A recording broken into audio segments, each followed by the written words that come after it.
3 ways para gawin yung What Did I Do ni Arthur Lenny. What did I do? Una dito, C major 7, E minor 7, B minor 7, pwede rin 7.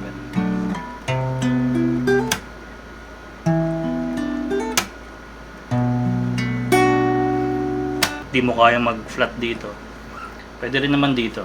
So C major 7 pa rin naman. Pangalawang way, ganito.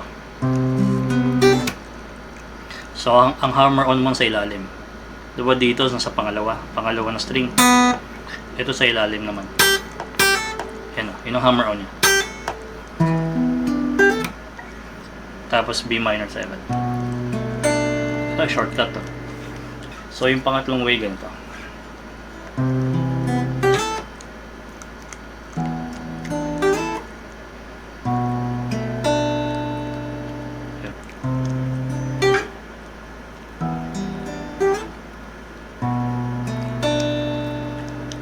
Yun lang hanggang matapos yung kanta. What did I do?